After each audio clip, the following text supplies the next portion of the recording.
Star plus के popular show यह रिश्ता क्या कहलाता है कि आने वाले एपिसोड में कहानी में एक ऐसा मोड़ आने वाला है जो दर्शकों को चौंका देगा और रिश्तों की डोर को एक बार फिर उलझा देगा। कहानी की शुरुआत होती है मायरा से, जो अपने मन में गहरे कंफ्यूजन से जूझ रही है। उसकी आंखों में डांस के लिए एक चमक है, लेकिन दिल में एक अजीब सी घबराहट भी। वजह है उसके सामने दो रास्ते। एक तरफ है अभीरा, जो अपने जोश और पॉजिटिव एनर्जी से मायरा को हमेशा खुश रखती है, और दूसरी तरफ है गीतांजलि, जो मायरा पर अपना हक जताना चाहती है और उसे अपने साथ डांस करने के लिए मजबूर कर रही है।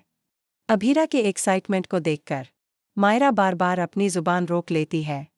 वह चाहकर भी यह कह नहीं पाती कि उसका मन गीतांजलि के साथ डांस करने का है। मायरा जानती है कि अगर उसने सच बोल दिया तो अभीरा का दिल टूट जाएगा और वह उसे दुख नहीं देना चाहती। इसी बीच जैसे ही तैयारी का माहौल बनता है, वादे के मुताबिक गीतांजलि अभीरा के फोन पर कॉल करती है। उसका बहाना है कि उसे मायरा से जरूरी बात करनी है, लेकिन असल में उसकी मंशा कुछ और होती है। अभीरा, जो उस समय ड्रेस बदलने जा रही होती है, फोन मायरा को थमा देती है और कमरे से बाहर चली जाती है। यही पल गीतांजलि के लिए मौका बन जाता है। जैसे ही अभीरा दूर जाती है, गीतांजलि का चेहरा बदल जाता है। वह मायरा पर तीखे शब्दों के वार करने लगती है। क्या कर रही हो तुम, मायरा? यह सब सज-धज कर, इस तरह तैयार होकर तुम किसे दिखा रही हो? क्या तुम्हें नहीं पता मैं ही तुम्हारी असली पार्टनर हूँ डांस के लिए? फिर अभीरा के साथ ये दिखावा क्यों? गीतांजलि की आंखों में गुस्सा और अहंकार साफ झलकता है। वह मायरा के मासूम मन को चोट पहुंचाने वाली बातें कहती है। तुमने तो मुझसे कहा था कि तुम मेरे साथ डांस करना चाहती हो, फिर अब ये नया नाटक क्यों?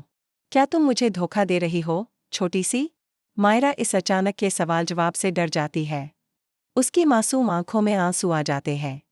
वह हिचकिचाते हुए कहती है, गीतांजलि दीदी, मैं झूठ नहीं बोल रही। बस अभीरा दीदी की खुशी देखकर मैं नहीं कह पा रही।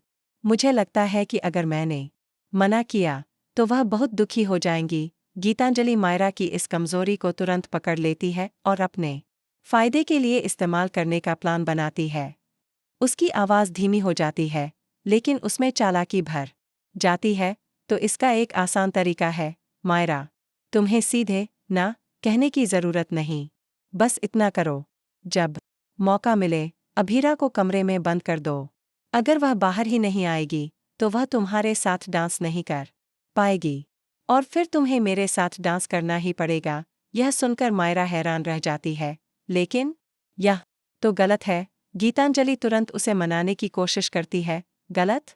अरे नहीं, ये तो बस एक छोटा सा प्लान है। तुम किसी को नुकसान नहीं पहुंचा रही हो, बस हालात ऐसे बना रही हो कि तुम्हें अपनी बात कहनी ही न पड़े। और वैसे भी मैं जानती हूं कि तुम्हारा दिल मेरे साथ डांस करने में है। गीतांजलि के शब्द मायरा के छोटे से मासूम दिमाग पर गहरा असर डालते हैं। मायरा अभीरा की दोस्ती और गीतांजलि की दबंग पर्सनालिटी के बीच फंस जाती है।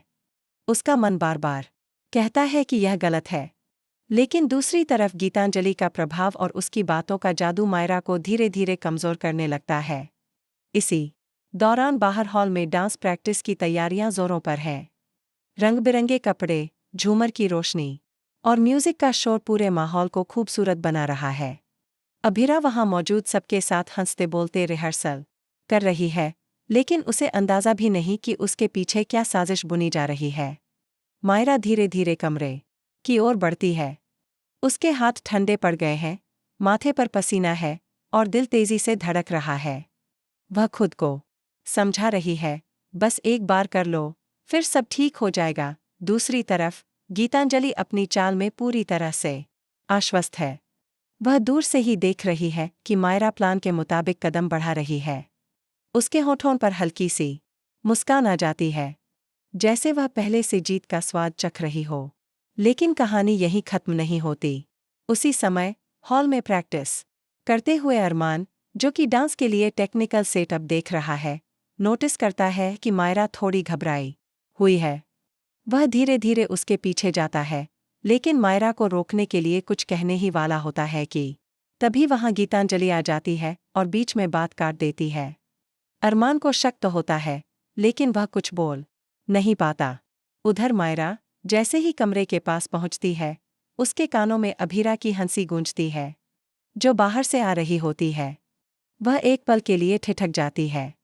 उसकी आंखों के सामने फ्लैशबैक आता है, वो पल जब अभीरा ने उसे पहली बार डांस के स्टेप्स सिखाए थे, जब वह गिर गई थी और अभीरा ने उसे थाम लिया था। उस पल में जो भरोसा और प्यार था, वह मायरा के दिल को जोर से खींच लेता है। मायरा का हाथ दरवाजे की कुंडी पर जाता है, लेकिन वह उसे घुमा नहीं पाती। उसका दिल जोर जोर से कह रहा है, नहीं, यह सही नहीं है। लेकिन तभी पीछे से गीतांजलि की सख्त आवाज आती है, क्या हुआ? कर दो, मायरा, वरना तुम हमेशा पछताओगी। इस दबाव में मायरा फिर से हिचकिचाती है। और यहीं पर एपिसोड एक क्लिफहैंगर पर खत्म हो जाता है, दर्शकों के मन में यह सवाल छोड़कर कि क्या मायरा वाकई अभीरा को कमरे में बंद कर देगी, या वह हिम्मत जुटाकर सच बोल देगी।